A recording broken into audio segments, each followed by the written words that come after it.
Mr. Higgins, if you wanted to get rid of, and you've dealt with cell phones and electronic devices in your career many, many times, correct? Over my career, yes. All your career. Written search warrants for them, things of that nature, right? Yes. If you wanted to destroy evidence on your cell phone, what kind of steps might you take to do that? Objection. If you wanted to just get rid of information on your cell phone that would be unrecoverable, what steps might you take? Objection. Do you know how to get rid of information on your cell phone? Objection. That's allowed. Yeah. The first two questions, by the way, just for legal edification, are speculative. He's not here as an expert witness. He's here as a fact witness. So what steps would you take is a question for an expert witness. What steps could a person take or would you take or for an expert witness? He's here to testify as to what he did do, not what he would do in a hypothetical question. So the question was improper because it was a hypothetical, in case you're wondering. But do you know how to do it is not, because it goes to his actual knowledge base. So in case you're wondering, that's why the judge made those particular decisions. Let's listen on. You can answer that. Do I know how to get rid of information? I mean, I think there's different ways. You could wipe your phone. Yep. Anything else? You could wipe your phone. That's it? Factory reset. Factory reset might be one. You've been dealing with cell phones your entire career, and the only ways you know how to deal with a phone are wipe your phone and factory reset. Okay, sure. I can think of a couple more off the top of my head, but that's okay. I've been doing it all my life. Woof. Wiping your phone, taking the SIM card out. I don't know that the SIM card's going to take information that's on the phone out. So that might be one avenue. You could break the SIM card in half or scrap it. It could, yes. You know, the SIM card stores an enormous amount of data that the phone's just a brick, right? No, I don't know that. Okay. You could also, if you take the SIM card out, you just get rid of the phone somehow, right? Just destroy it. Yes. Might even consult with some kind of an expert to help learn how to permanently erase things from a phone. Like a forensics expert, for instance. Objection. Sustained. Yes, unduly speculative. On Saturday, January 29th, you spent much of the morning at Brian Albert's house, and then the rest of the day variously at Canton PD. You would agree with that, correct? No, you said I spent much of the morning at Brian Albert's house? Correct. In other words, you went over there at whatever it was, 7:50, 8 o'clock, something like that, and then until about 9 o'clock. No, I got over there around 7 o'clock, and I was there less than an hour. I wasn't there most of the day. Okay. I never went back there. So you spent time at Brian Albert's house, then much of the rest of the day at Canton PD, correct? Yes. And then the very next day, that Sunday, you called a friend of yours, a guy named Matt Kelch, didn't you? Yeah, he's my best friend, yes. And he's a special agent with the FBI, isn't he? No, he's not. Was he then? He's never been a special agent with the FBI. He's a special agent with ATF. My mistake. I thought he was with the FBI. He's a federal special agent. He's a coworker of mine, yes. Which makes him a federal special agent, right? An ATF agent, yes. And does he... Incidentally, just by way of further legal education, as long as we're here, the feds, they use the term special agent to refer to an agent that has the power to arrest. So in case you're curious, all a special agent means, as far as the feds are concerned, different states use the term differently. But what the feds mean is if you're a special agent, you have the power to arrest, as opposed to an agent, which would just be anyone who works for the government, including, for example, in the FBI, like a technician or something, like someone who's working in a lab or someone who's working in a technical capacity. So those would be agents as opposed to special agents, which have the power to arrest. So the more you know. Work for or have access to the Regional Computer Forensics Lab? Yes, he works over there. Okay, that's the FBI Regional Computer Forensics Lab, correct? Yes. That's how I got my mistake. I apologize. Well, I just want to make sure the record's reflected correctly. You and me both. So you reflected it correctly. So Matt Kelch is an ATF agent who works at the FBI Regional Computer Forensics Lab, correct? Yes. And he... Okay, so our best friend is an ATF agent, but he works at the FBI's Center for Data, which makes total logical sense, that they would work at, different centers for that. So he works at the place where the FBI deals with data stuff. How convenient. Okay, let's see where this is going. He's an expert in digital forensics, is he not? He has a level of expertise more than myself, yes. And he's one of your best friends. He is my best friend. You spoke to him about the death of John O'Keefe, did you not? Yes. And you asked him for a personal favor, sort of off the books, correct? Objection. In that form, I'll sustain it. Did you ask him for a personal favor? No. Did you ask him to show you or consult with you how to pull things off of your phone that you decide to get off your phone? Yeah. I asked him how I could pull text strings off my cellular telephone for the purpose of providing them to law enforcement. This was not in connection with any case that he was working, correct? Correct. It was not in connection with any case you were working, correct? Objection. Objection sustained, but you already answered. I'll strike that answer. Second question you can answer. Is this in connection to any case you? No, Your Honor. Next question. Uh-oh. Uh-oh. So you had information on your phone, and you went to your friend, the ATF agent, who works at the FBI data center, and he's an expert in forensics, and you asked him to help you get information off your phone. It's not for any case that he's working. It's not for any case you're working, which means it's not an official request. This isn't the ordinary course of the business of the government. This is some personal BS. Okay, so we're going and using computer equipment from the feds for our personal BS. Okay, let's listen some more. But you asked your friend to utilize his resources to teach you how to extract certain information off your phone? Is that what you did? I asked him if it was possible to get this off, if there was a method to get this off my phone so I could provide it to law enforcement. And that information was selected by you, correct? Two particular text threads, yes. Right. In other words, there was nobody else that was picking and choosing what to get off your phone. That was just you. It was me, yes. And the reason you did that, Mr. Higgins, is that you wanted to control and limit the amount of information that was pulled off your phone, right? Objection. Is that Yeah. why you did it? No, I did it because I wanted to provide it to law enforcement, Your Honor. Okay, next Yeah. question. But you could have just provided your phone to law enforcement and let them image the entire thing, correct? I guess that was an option, yes. And you knew that was an option at the time. And you're a trained ATF agent. What's the question? You knew it was an option to just hand your phone over. Just And- pick it up and give it to them. And there was also an option to provide it to them as well. Right. But you chose the one that you got to select the information, not the one where they Yeah. would get everything, correct? Objection. Changes to that form. Did you actually go to the FBI computer forensics lab? Yes. Okay. Let me correct that. I didn't go to the lab itself. I went to a kiosk, what they refer to as a kiosk on the first floor over at FBI. Okay. And all local PDs, law enforcement have access to that. And that's So you went to the lab, but actually a kiosk in the building that all law enforcement have access to, for presumably official purposes, would be the point of the kiosk at the FBI for official purposes. Okay. obviously. It's an unrestricted area. You can be in there, as I understand it, unaccompanied if you're local law enforcement. It's on the first floor. That is That would make it restricted then. See, if it were an unrestricted area, anyone could be there. But only law enforcement can be there. That makes it restricted. And you're not there in a law enforcement capacity right now. You're there in a personal capacity. That's a problem. a federal facility, however. Yes, it is. Did you utilize any computer or any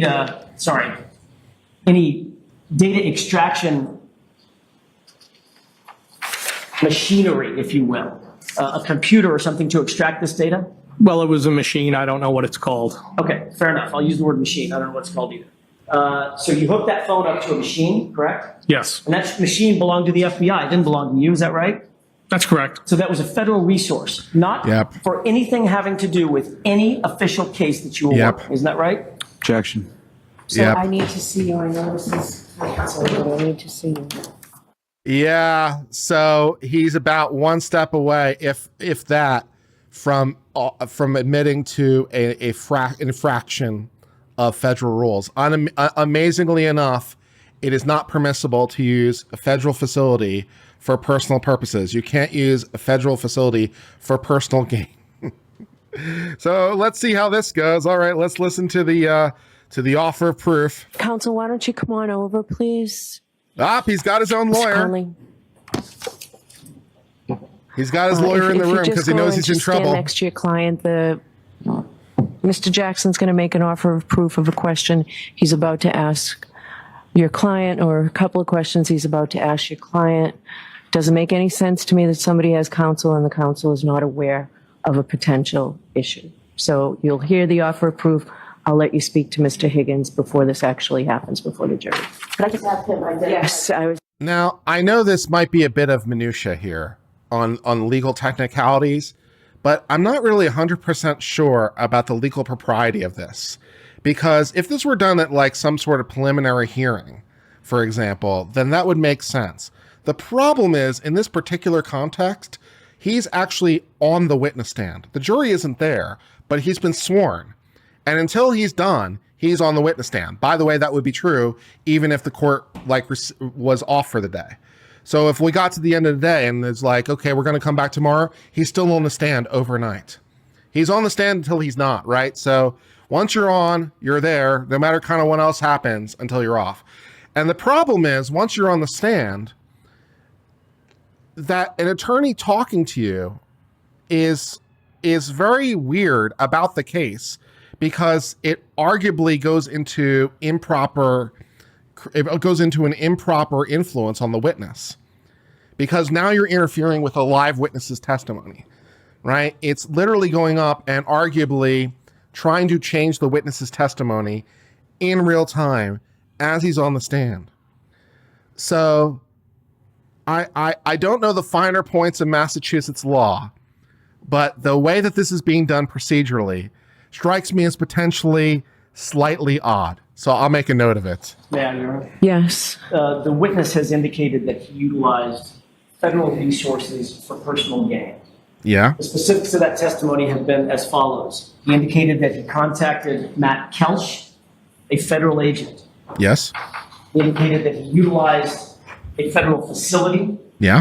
He called it an unsecure facility, but it's a federal facility notwithstanding. Yeah. And that the two of them, he and Agent Kelch, utilized federal resources in the form of some kind of a machine, as the witness indicated, for his own personal gain, so that he could, as a witness, in no official capacity, working any official case, Yeah. and in Matt Kelch's capacity as an individual rather than an agent, Yeah. they both work together to download certain information from the witness's phone in anticipation of turning that highly selected, highly curated information over to law enforcement so that he could later ultimately destroy his phone, which this witness in fact did. Okay, so it's not entire. I disagree with you.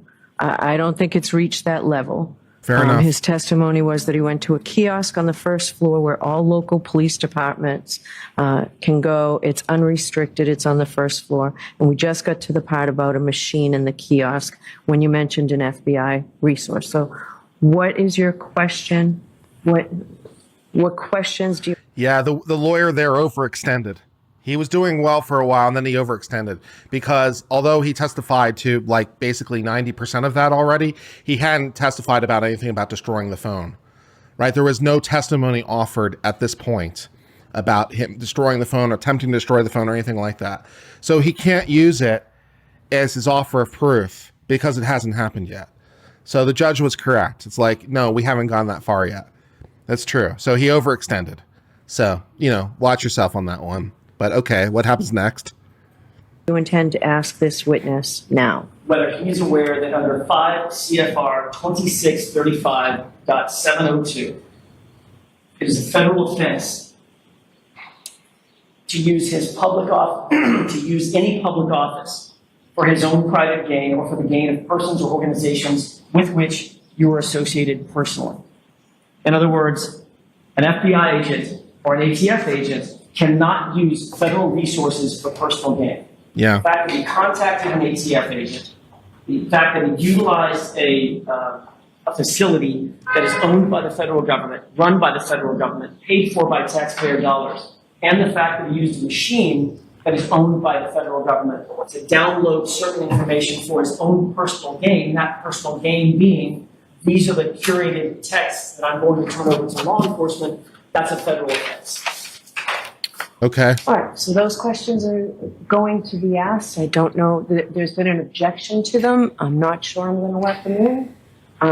But I wanted to give you the opportunity to speak privately with your client in the back room there. Can you do it in short order? Or do you need more time? I can do it in about 10 seconds. Okay. Sure. All right. If you feel the need. So why don't you go back and talk to him? I'll stop bringing the jury or getting the jury lined up to come back. Okay. By the way, one further note of legal education, what a proffer is, also called an offer of proof. They call them the same thing. It's basically what a witness would testify to or a question I would ask. Now, this can be done for a lot of reasons technically. An example might be that witnesses' testimonies sort of codepend on each other, and I can't call both witnesses first, right? So I have to pick one, right? Because their testimonies in some sense depend on each other. So how do I do that, right? How do I do that? You know, I can't ask the question of this witness unless I've already asked the question of that witness. And I can't ask the question of that witness unless I already asked the question of this witness. So how do you solve that problem? Well, a proffer, an offer of proof is, for example, one way to solve that problem. It's like, okay, I'm making a representation that I would call this witness, and this witness would testify to X. Now, given that, can you answer my question? So it's a way to it's a way to break things out of order. Of course, the attorneys are like putting their ass on the line because they're making representations about what will occur in reality. So, you know, you want to be reasonably confident about that. But that would be an example of an offer of proof or a proffer. And here, for example, he's making a representation about the questions he would ask so that his lawyer, because he's not asking them, he's telling them what he would ask so that his lawyer can then give him advice so then he can ask it. So that's what a proffer offer of proof is in a technical level. You'll hear the terms interchanged, and that's what it is. So there you go. This video is way more technically heavy than our last video. So I'm not sure what that says about anything, but it's a much more let's discuss the law than it is just lol fuel, which I suppose is fine. We can have both. Okay, so the attorney for the witness, now having had the opportunity to talk to his client about the questions he will be asked because the attorney just told him, right? And having had the opportunity to do that, now the attorney's actually going to ask the questions. So let's see how this part develops now that we're going to ask the questions actually in front of the jury. All right, let's see how it proceeds. Very few minutes left, Mr. Jackson. Understood. Mr. Higgins, you indicated that the phone was hooked up to some sort of machine at the FBI kiosk, correct? Yes. You're aware, sir, that under 5 CFR 2635.702, you may not use your public office for your own personal or private gain or for the gain of persons or organizations with which you are associated personally under pain of a federal offense, correct? Objection. No, Your Honor. Are you aware that under 5 CFR 2634.704, it's a felony to quote, Objection, Your Honor, as to reading. Go ahead and finish the question. For an employee has a duty to preserve and conserve government property and shall not use such property or allow its use for other than authorized purposes. Were you aware of that federal regulation? I mean, that's pretty basic stuff, right? You can't use the property for your own benefit or your own reason. And also, it's not your property, so please preserve it because we'd like the property for its official function. So don't use it for your own purposes and don't waste it. Yeah, that makes pretty basic sense, right? Not that complicated. Objection sustained.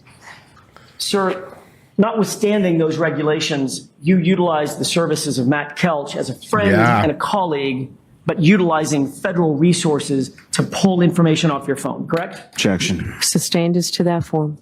In fact, you were successful in getting information off your phone, which is the text that you turn over to the Commonwealth, correct? Objection.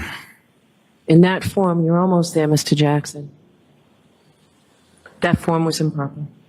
The information that was ultimately pulled off your phone was the information that you selected and you and Matt Kelch worked together to get off your phone. Compound. Objection. Is that correct?